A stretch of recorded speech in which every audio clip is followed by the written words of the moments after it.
Si vous avez eu l'occasion de voir de temps en temps des courses de chevaux et tout ça, le cheval, il est prêt à partir, ou bien là, actuellement, l'athlétisme, parfois il y a des faux départs, ils sont tellement prêts à partir qu'ils partent avant. Et moi, je me réjouis tellement de pouvoir partager ce que le Seigneur a mis sur mon cœur. Vous avez tous été petits et vous avez tous sûrement joué à cache-cache. Ah, vous savez tous que c'est cache-cache ou il faut que je les explique? Ça va aller, ok. Donc moi, j'ai grandi dans une ferme et puis il y avait des endroits, des fermes abandonnées. Et puis, voilà, on jouait à cache-cache et puis l'objectif, c'était de trouver la meilleure cachette. Donc on partait, on allait se cacher tranquille. Puis à un moment donné, on était dans notre super cachette et on se dit « Oh, j'entends pas de bruit.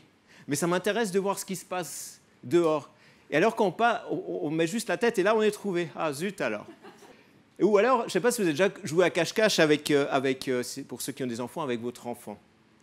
Alors il va jouer à cache-cache et tu dis ben, « Tu restes bien dans ta cachette, hein, que je ne te trouve pas. » Et là, on compte et on y va.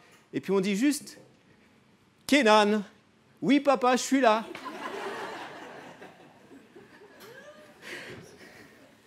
Bon, voilà. Ce n'est pas une blague, parce que là où je veux en venir, c'est mon thème de ce matin, c'est demeurer caché en Jésus-Christ.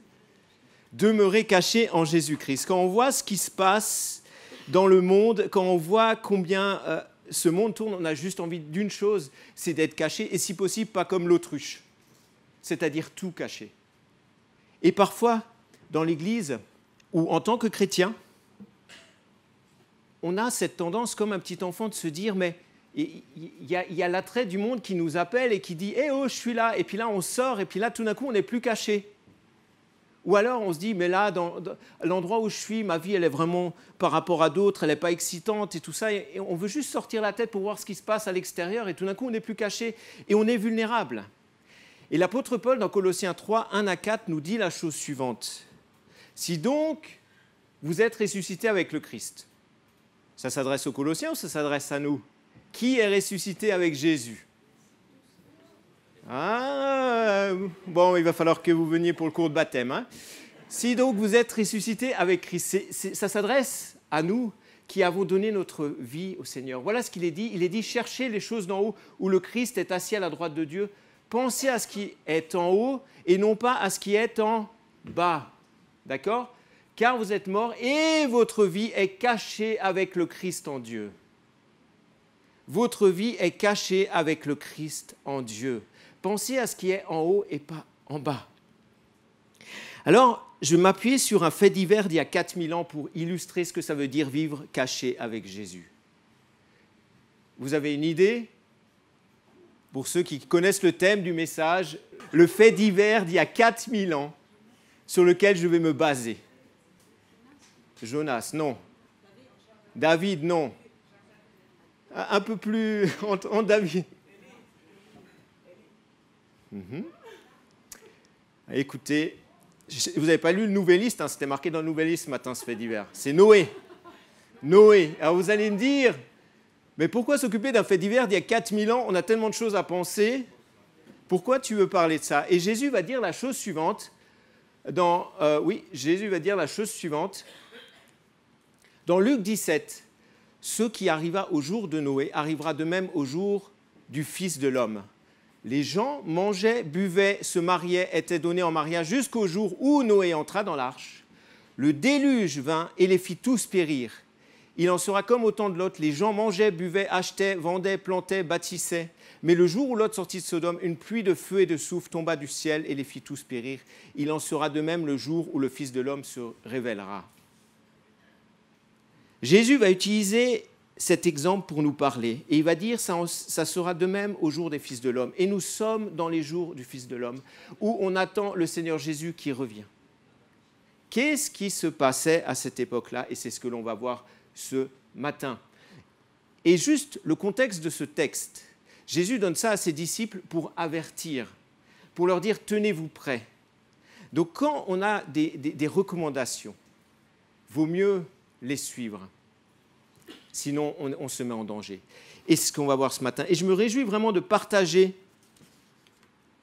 et de découvrir que vivre caché en Jésus, C'est certes pas une croisière d'agrément, et on va y revenir, mais c'est quelque chose qui nous apporte la vie.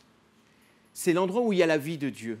Et on va aussi regarder comment rester caché en Jésus et comment rester attaché au Seigneur à travers l'histoire de Noé. Est-ce que vous êtes prêts? Ou je vous ai déjà perdu? Vous êtes là? Ok. Alors, on y va. Genèse 6, pour ceux qui ont une Bible. Genèse 6, mais aux yeux de Dieu, l'humanité était pourrie. Partout, ce n'était que violence. Quand il regardait, Genèse 6, 11 à 17, quand il regardait la terre, il constatait que tout le monde s'y était dévoyé. Il dit alors à Noé, « J'ai décidé d'en finir avec tous les humains. Par leur faute, le monde est en effet rempli de violence. Je vais les supprimer de la terre.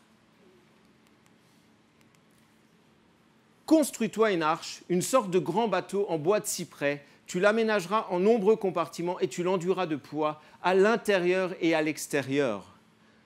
Voici comment tu la feras. Elle devra avoir 150 mètres de long, 25 de large et 15 de haut. Tu la muniras d'un toit et tu laisseras l'espace d'un avant-bras entre le toit et le haut des côtés. Un avant-bras, c'est pas beaucoup. On est d'accord? Donc c'est une petite fenêtre tout du long. Sur un des côtés, tu ménageras une porte. Enfin, tu disposeras l'arche en 3 étages. Quant à moi, je vais provoquer une grande inondation pour anéantir tout ce qui vit. Tout ce qui se trouve sur la terre expirera. Mais je prends l'engagement de t'épargner. Tu vas entrer dans l'arche avec ta femme, tes filles et tes belles-filles. Waouh! Ma première partie, c'est comme au jour de Noé. Qu'est-ce qui se passait au jour de Noé?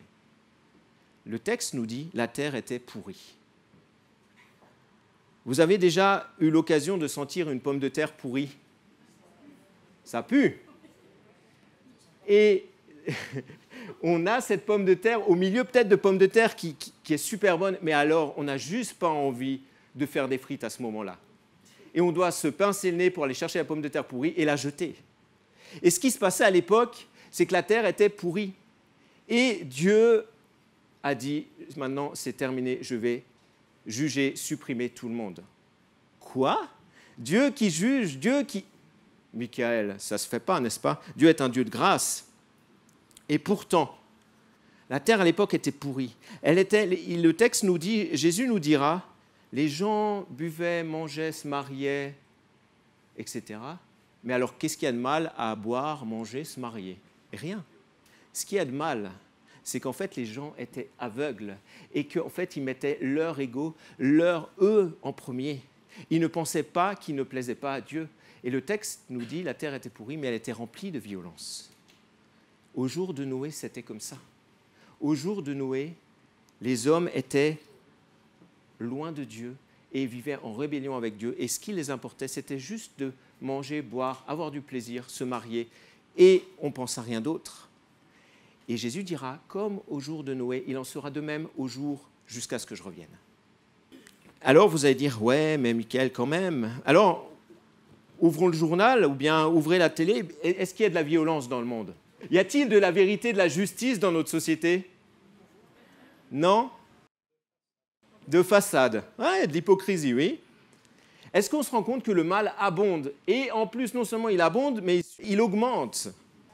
Ah, ça se rapproche gentiment au jour de Noé. On pense à cette pomme de terre qui sent mauvais, au milieu peut-être de personnes qui ont donné leur vie au Seigneur. Aujourd'hui, dans la société, en tant que chrétiens justes et intègres, on a juste le droit d'exprimer notre opinion, mais si possible en silence, parce qu'on dérange. Comme au jour de Noé. Et au jour de Noé, le Dieu qui était avec Noé est le même aujourd'hui. Et si Dieu a décidé de supprimer chaque être vivant et chaque qu'il a créé, c'est aussi, cela nous illustre que Dieu est un Dieu qui juge. Donc le même Dieu qui était là, c'est le même Dieu qui nous voit actuellement. Et le même Dieu qui a fait grâce à Noé est le même Dieu de grâce qui est là aujourd'hui. Il n'a pas changé, comme au jour de Noé. Il n'y a rien qui a changé. Dieu n'a pas changé du nombre d'une variation et le cœur de l'homme ou de la femme est toujours aussi mauvais s'il ne dépend pas de lui. Voilà ce que Jésus nous exhorte. Et encore un truc, au jour de Noé, mes chers amis, il y avait une personne avec sa famille intègre et juste. Ça ne fait pas beaucoup. Hein. Et de la même façon, aujourd'hui, les chrétiens qui sont nés de nouveau, on ne peut pas dire que l'on fait la majorité de cette terre. Mais nous sommes là en tant que témoins. Et dans 1 Pierre, il est écrit, en parlant de Noé, par cet esprit, donc en parlant de Jésus, mais Jésus est allé prêcher aux esprits en prison qui avaient été rebelles autrefois lorsque la patience de Dieu se prolongeait au jour où Noé construisait l'arche dans laquelle un petit nombre, c'est-à-dire 8, furent sauvés à travers l'eau. Furent sauvés à travers l'eau par une personne qui était juste et intègre. Ça ne fait pas beaucoup. Et si Jésus nous rend attentifs à cette histoire, je crois vraiment que c'est pour nous encourager à tenir, nous encourager à croire que si on est avec Dieu, cela fait la différence. Alors à l'époque, quel était le plan de Dieu ? À l'époque, le plan de Dieu, c'était une arche, une caisse en bois, 150 mètres de long, 15 mètres de haut, 25 de large, 3 étages. Ce n'était pas un bateau de croisière, hein. Enfin, voilà. Et il n'y avait pas de moteur. Et puis, c'était construit probablement au milieu d'un champ. En tout cas, il n'y avait pas de cours d'eau ou quoi que ce soit à côté. Et il est probable qu'ils ne savaient pas ce que c'était la pluie. Voilà, ça c'est le plan de Dieu. Une logistique, et on va y venir après avec les chiffres, une logistique où je pense que la plus grande manifestation dans ce monde n'arrive même pas à ça. On va y revenir. Mais Noé devait s'occuper de ça. Le plan de Dieu était une folie aux yeux des hommes. Au jour de Noé, le plan de Dieu était une folie aux jours des hommes. Et aujourd'hui, mes amis, le plan de Dieu, qui n'est autre, non pas un bateau, on ne va pas vous demander de rentrer dans un caisson là en sortant de l'église pour attendre la fin du monde, qui n'est autre que la grâce de Jésus-Christ, est tout autant une folie aux yeux des hommes. Pourquoi ? Parce qu'un Dieu qui punit ou un Dieu qui juge, on n'en veut pas. Et en plus, c'est trop facile de dire que Jésus peut pardonner. C'est tout autant une folie, et ça, c'est ce qui est marqué dans les Corinthiens. Vous savez quoi ? Moi, ce qui me marque, en fait, c'est qu'en fait, à l'époque de Noé, Dieu, il était prêt à donner des tickets d'entrée pour rentrer sur le bateau. La condition, c'était la chose suivante. C'est moi qui contrôle le bateau. De toute manière, ils n'avaient pas le choix. Noé et famille, à l'intérieur, ils n'avaient pas le choix. Hein. Ils n'avaient pas dit « Ah, mais moi, je vais faire une croisière, aller là, me promener. » Non. C'était dans les mains de Dieu. Et aujourd'hui, c'est la même chose. Le Seigneur Dieu, il a les billets pour chacun qui le veut bien. La condition, c'est tu rentres et tu vis caché avec moi. Et ça, c'est une folie. Pourquoi ? Parce qu'on ne veut pas, on n'aime pas ça en tant qu'être humain déchu. Mais une fois qu'on est aligné avec le Seigneur, on n'a plus cette position parce qu'on se rend compte qu'on est du bon côté. Mon deuxième point, on va rentrer un peu plus dans le détail de la vie cachée en Jésus. Et pour ce faire, je vous invite à lire avec moi la suite de Noé dans Genèse 7, versets 6 à 24. Noé, il avait 600 ans lorsque le déluge survint sur la terre. La retraite, c'était tard à cette époque.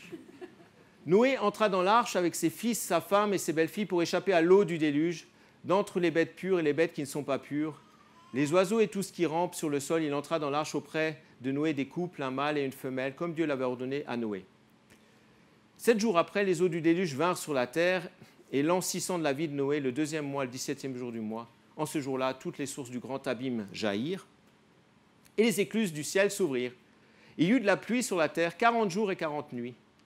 Ce jour même, Noé, Sem, Cham et Japheth, fils de Noé, la femme de Noé et ses 3 belles-filles entrèrent dans l'arche, avec tous les animaux selon leur espèce, tout le bétail selon chaque espèce, tous les reptiles qui rampent sur la terre selon leur espèce, tous les oiseaux selon leur espèce, tout ce qui vole, ce qui a des ailes. Il entra dans l'arche auprès de Noé des couples de toute chair ayant souffle de vie. Ça devait être une sacrée ménagerie à l'intérieur. Vous êtes d'accord ? Hein ? Mais quand on s'arrête sur le texte, on se dit, mais comment c'est possible ? Il en entra mâle et femelle de toute chair comme Dieu l'avait ordonné à Noé. Puis l'Éternel ferma la porte sur lui. Le déluge dura sur la terre pendant 40 jours. Les eaux montèrent, emportèrent l'arche qui fut soulevée au-dessus de la terre. Les eaux grossirent et montèrent énormément sur la terre, et l'arche flotta sur la surface des eaux. Les eaux étaient de plus en plus grosses sur la terre. Toutes les hautes montagnes qui sont sous le ciel furent couvertes. Même le Cervin, même le Mont Blanc, même le Kilimandjaro. Waouh, c'est haut, hein? Les eaux couvrirent les montagnes et dépassèrent d'une hauteur de 15 coudées. Tout ce qui se mouvait sur la terre expira, tant les oiseaux que le bétail et les animaux, tout ce qui pullulait sur la terre et tous les êtres humains. Tout ce qui était animé d'un souffle de vie dans les narines et qui était sur la terre sèche mourut. Dieu effaça tous les êtres qui étaient à la surface de la terre. Ils furent effacés de la terre. Il ne resta que Noé et ceux qui étaient avec lui dans l'arche. Et les eaux grossirent sur la terre pendant 150 jours. Et dans Genèse 8, après, il est dit que Dieu se souvint, et je ne vais pas le lire, mais Dieu se souvint, vous avez le texte, de Noé. D'accord?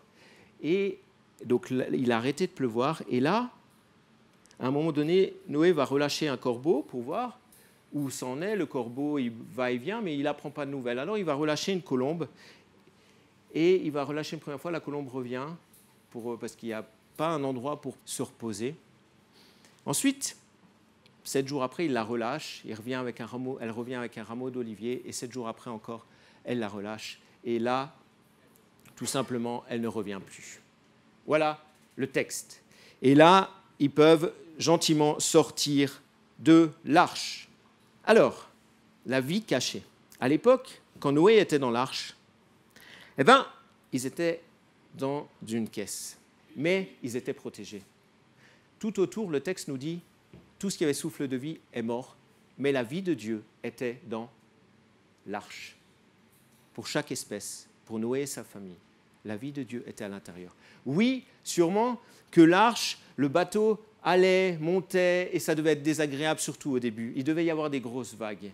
Et à la fin, ça a duré, n'empêche, 1 an qu'ils étaient dans l'arche. C'était le calme plat, ils se disaient, mais là, on n'en peut plus, là, c'est compliqué. Mais ils étaient à l'intérieur et ils étaient cachés dans la main de Dieu, gérés par la main de Dieu.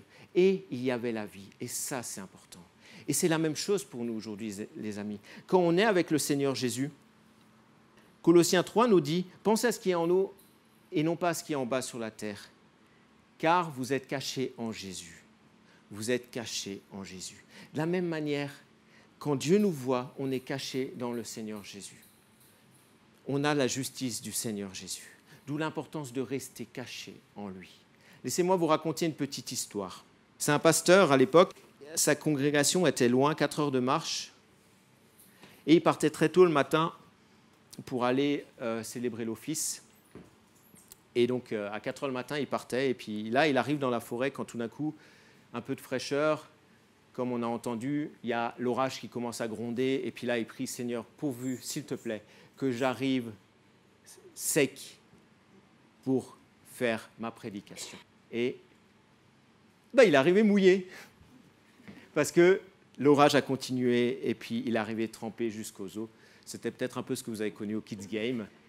Donc il fait sa prédication, pas très motivé, il rentre chez lui, et puis il se place devant le Seigneur et dit, Seigneur, mais à quoi ça sert? Je pense que je vais démissionner, ça ne sert à rien.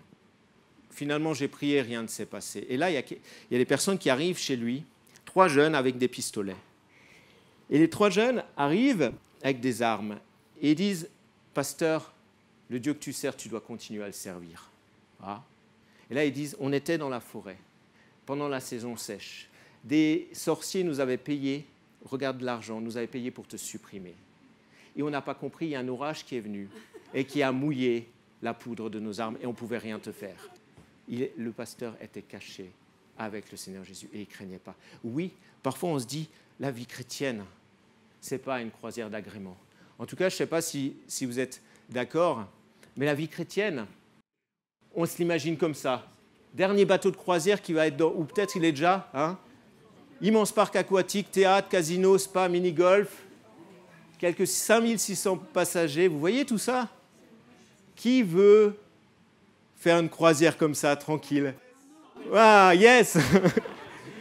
La billetterie est ouverte. Et on se dit, mais la vie chrétienne, ça devrait être ça. Je rentre sur le bateau, tranquille, transat, cocktail, quand je fais ce que je veux, où je veux, etc., etc. Les amis, la vie chrétienne, c'est pas ça. parce que ce n'est pas le plan de Dieu. Le plan de Dieu, c'est d'être avec lui. Et quand on voit Noé, il y avait plus de la tempête. Parfois, le mal de mer, ceux qui ont le mal de mer, ils se disent « Ah, heureusement que ce n'était pas moi à l'époque, parce que sinon… » Il y avait comme une certaine promiscuité. Tu mets 50 000 espèces sur le bateau. Mes sœurs, vous imaginez vivre à côté d'une souris? À côté d'une araignée? Oh! À côté de serpents? Aïe, aïe, aïe, pas de souci, oui. Et vous imaginez vivre à l'intérieur, là, avec les odeurs? Vous vous êtes posé la question? Hein? Un éléphant mange 150 à 350 kilos par jour. Imaginez la quantité de nourriture qu'il y avait à l'intérieur. Ça a duré 1 an. 1 an que Noé était dans l'arche. Et il devait prévoir la nourriture pour 1 an pour chaque espèce. À l'intérieur, il y avait du travail. Ils étaient 8 pour 50 000 espèces. Je pense que les journées devaient être longues pour nourrir tout le monde, nettoyer, etc. Parfois, on était en famille et parfois, peut-être qu'on était tellement fatigués, ils étaient tellement fatigués que ça commençait à se piquer entre. Et ça devait être compliqué pour Noé d'être avec ses belles-filles, les belles-filles être avec leur belle-mère. Hein? Quand il faut travailler, qu'on ne sait pas où on va. Je ne sais pas si ça vous arrive, en tout cas dans la vie chrétienne. Tout d'un coup, on se dit « Ah, c'est long. Hein. » Mais pourtant, c'est ce que le Seigneur nous apporte parce que c'est là où il y a la vie. Oui, il y avait des moments compliqués sur cette arche. Oui, c'était compliqué sûrement. Mais c'est là où le seul endroit où Dieu apportait la vie et c'était le plan de Dieu. Alors, chers amis, frères et sœurs, soyons encouragés parce que si nous sommes cachés avec le Seigneur, oui, il y a des moments qui sont compliqués. Oui, il y a des choses qui nous déplaisent. Oui, il y a des choses pas évidentes à faire. Mais la Bible nous exhorte à nous supporter les uns les autres, à continuer d'aller de l'avant, à continuer de rester cachés au Seigneur. Pourquoi? Parce que ce que Dieu veut, c'est que chacun ait la vie, c'est que chacun puisse bénéficier de sa vie. Oui, dans la vie chrétienne, c'est important de se supporter les uns les autres. Et on peut peut-être se dire, mais c'est vraiment ringard. C'est vraiment ringard de vivre avec le Seigneur. Il y a des choses plus passionnantes, hein. C'est peut-être ringard aux yeux des hommes, mais c'est là où on doit se tenir, les amis. C'est là où il y a la vie du Seigneur. C'est vivre caché en Jésus. Parce que si nous vivons cachés en Jésus, Dieu nous voit à travers Jésus et nous sommes justifiés. Amen. Alors, comment rester caché en Jésus? Et c'est mon 3e et dernier point. On a vu ce verset qui nous dit « Pensez à ce qui est en haut et non à ce qui est sur la terre ». Et si on prend l'exemple de Noé, Noé a reçu un ordre et il aurait pu dire comme les autres, je vais manger, boire, continuer à marier mes enfants, avoir des petits-enfants, cool la vie. Non, il a fait ce que le Seigneur lui a demandé. Il a pensé à ce que le Seigneur a demandé. S'occuper des choses que Dieu veut. Rester caché en Jésus, c'est apprendre à s'occuper des choses que le Seigneur veut. Et comme Noé, comme il nous l'a dit dans Hébreux 11, il a sauvé des personnes. Il a été un témoin, nous sommes appelés à être un témoin. Nous sommes appelés à continuer à vivre cet évangile. Nous sommes appelés à s'occuper des choses de Dieu, à s'occuper, à travailler pour lui. Amen. Autre chose, il est dit dans le texte que Noé était juste et intègre. Et ça, je trouve ça magnifique, parce que dans Colossiens 3, 9 à 10, on est exhorté, ne vous mentez pas les uns aux autres, car vous êtes dépouillés du vieil homme et de ses manières d'agir. Vous avez revêtu l'homme nouveau qui se renouvelle pour parvenir à la vraie connaissance conformément à l'image de celui qui l'a créé. Si nous vivons cachés avec le Seigneur, nous sommes justes parce qu'il nous justifie. Et aux yeux de Dieu, nous sommes justes. Et nous sommes exhortés à avoir cet habit et à rester avec lui pour être justes et intègres. Savez-vous qu'en fait, les actes que nous faisons ont des conséquences sur qui nous sommes? Si nous travaillons à notre justice, si nous nous laissons remplir par le Saint-Esprit, eh bien, tout simplement, on est transformé et on change littéralement. On est transformé de gloire en gloire. Mais par contre, si on refuse ces vêtements, si on ne vit pas dans l'injustice, ça aura des conséquences. Et je crois que Noé a pu entendre la voix de Dieu parce qu'il était juste et intègre.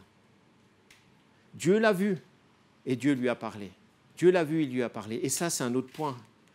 Fais-moi dès le matin entendre ta bonté, car je me confie en toi. Fais-moi connaître le chemin où je dois marcher, car j'élève à toi mon âme. Le Seigneur, l'Éternel, m'a donné une langue exercée pour que je sache soutenir par la parole celui qui a battu. Il éveille chaque jour, chaque matin, il éveille mon oreille pour que j'écoute comme écoutent des disciples. Noé, pour rester caché en Jésus, nous devons tendre l'oreille. Nous devons prendre du temps et dire, Seigneur, qu'est-ce que tu veux dire? Et s'il ne parle pas, parce qu'il est libre, persévérer, s'exercer, parce qu'on entend tous la voix. Ce n'est pas de Dieu, ce n'est pas ceux qui sont nés de nouveau, ce n'est pas l'apanage du pasteur, ce n'est pas une qualité qu'un tel ou un tel. Vous pouvez tous entendre la voix de Dieu dans votre culte personnel.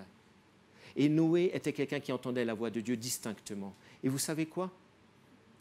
Il l'a entendu avant de rentrer dans l'arche et il l'a entendu 1 an après.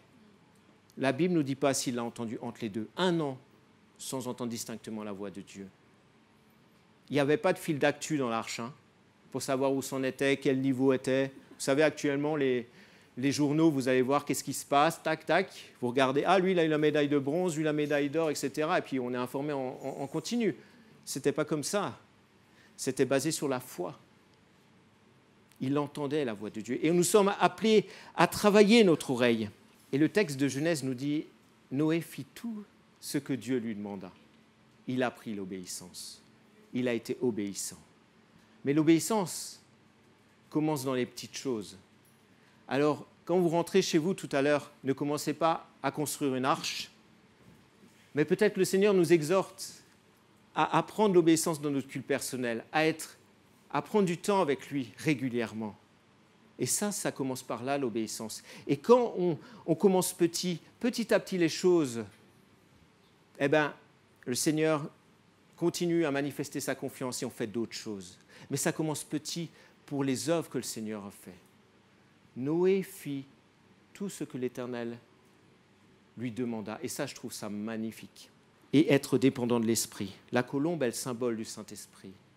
La première fois que la colombe revient, sans trouver un endroit pour poser ses pieds sur la terre, ça symbolise que les choses anciennes sont passées, les amis. La deuxième fois, elle revient avec un rameau d'olivier. Ça symbolise que toute chose est devenue nouvelle. Et quand elle ne revient plus, c'est le gage, c'est ce que le Saint-Esprit, c'est l'image de ce que le Saint-Esprit met dans notre cœur parce qu'on sait qu'il y a quelque chose qui nous attend de l'autre côté. On sait que peut-être là, actuellement, on est éprouvé de différentes manières, nous dira la Bible. Mais nous avons cette espérance. C'est ce qu'on va célébrer par la Sainte Seine. Et c'est l'action du Saint-Esprit. Et Noé était sensible à l'action du Saint-Esprit. Voilà quelques clés pour rester caché. Alors, si on revient à notre image de cache-cache, pour conclure, si on revient à notre image, oui, parfois on se dit, c'est long, j'aimerais bien voir ce qui se passe dehors, mais juste un peu, je ne me mets pas en danger. Mais imaginez un seul instant que Noé ait décidé d'enlever le toit quand il y avait le jugement de Dieu. Il se mettait en danger. N'oublions pas que la société, le monde qui n'est pas sous la grâce de Dieu, est pour le moment sous le jugement de Dieu. Et peut-être, on est encore petit enfant et on l'appelle et puis on sort la tête, oui, je suis là. Et on se met en danger. Mais le Seigneur nous exhorte par l'obéissance, par la justice, par l'intégrité, par la relation avec le Saint-Esprit, vivre par le Saint-Esprit, nous exhorte justement à rester cachés en lui. Parce que là où il nous demande d'être, c'est là où il y a la vie. Et là où il est, c'est là où il y a la vie. Et tout ce qu'il y a dehors, malheureusement, pour eux, tant qu'ils n'ont pas choisi la grâce de Dieu, il y a le jugement de Dieu. Frères et sœurs, nous sommes encouragés. Et on va prier. On est encouragés vraiment à rester cachés au Seigneur et à rester vraiment avec lui. Et Seigneur Jésus, j'aimerais te dire merci pour cet exemple de Noé. Oui, quand on s'arrête sur les détails, c'est impressionnant, on se dit, mais comment c'est possible? Tu es le Dieu du miracle. Mais au-delà encore du Dieu du miracle, c'est l'endroit où tu as fait régner ta vie. C'est le seul endroit sur toute cette terre où il y avait encore ta vie. Et je veux te dire merci pour ça, pour cet exemple. Mais merci, parce qu'aujourd'hui encore, il y a cette arche qui est toi. Et là où tu es, il y a la vie. Et Seigneur, je veux te dire merci parce que tu nous exhortes à rester, tu nous encourages à rester avec toi et à rester dans l'arche, avec toi et à persévérer. Tu nous encourages à à te servir, tu nous encourages à prendre du temps avec toi. Et Seigneur, je veux te dire merci pour ça. Merci, Papa, parce qu'à travers ton Fils, tu nous vois justes et intègres. Et je te dis vraiment merci pour ta grâce que tu nous fais d'avoir une solution dans ce monde déchu. Je veux, Seigneur Jésus, te remercier. Seigneur, je te prie vraiment pour chacun de nous, afin que vraiment ton Saint-Esprit nous encourage. Ton Saint-Esprit nous permette d'aller plus loin, toujours plus, rester cachés, unis à toi. Amen.